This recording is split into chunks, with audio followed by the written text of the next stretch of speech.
बड़े तकलीफों का जीवन है, कष्टप्रद जीवन है। डॉक्टर ने कह दिया, एक यही पंक्ति इसकी बेटी पर भी अमल करती है।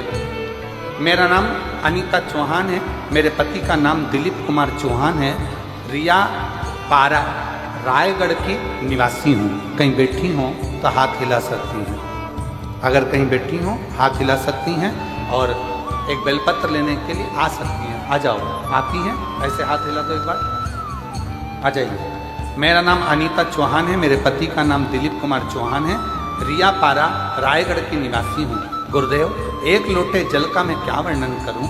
मेरी बेटी 2.5 साल की अवस्था से उसको मिर्गी के झटके आने लगे।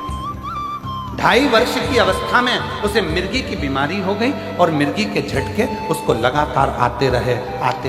हम लोग परेशान हो गए, क्या करें, इतना धन नहीं, इतना वैभव नहीं, किस किस को दिखा।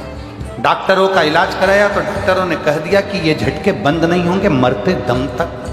अब मिर्गी के झटके और बेटी का जीवन क्या कर।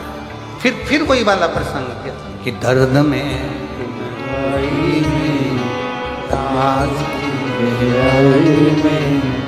दर्द में रुसवाई में मुझे तुम याद आते हो, बोले तुम याद आते हो। फिर याद किया, अब करें क्या। तब मेरी सहेली बोली, मंदिर जाकर 1 लोटा जल चढ़ाया कर, 1 लोटा जल चढ़ाना शुरू कर, मंदिर जा। वो सियोर वाला महाराज कहता है, शिव को चढ़ाया गया जल हमारा बदल देगा कल, ये निश्चित है। चढ़ा जल, चढ़ा, शंकर के मंदिर जा, शिव के मंदिर जा।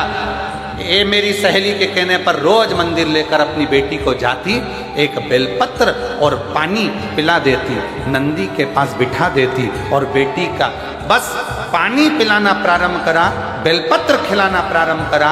उस दिन के बाद से आज का दिन है, मेरी बेटी को मिर्गी के झटके नहीं आए और मेरी बेटी ठीक हो।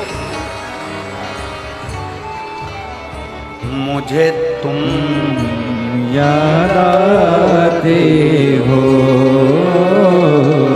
मुझे तुम याद आते हो। आप उसको भजो जब लगे जिंदगी में कि हताश हो गए, जब लगे जिंदगी में कि बहुत तकलीफ की जिंदगी चल रही है, बहुत कष्ट का प्रद चल रहा है, बहुत कष्टमय जीवन चल रहा है, तब उसका स्मरण करो।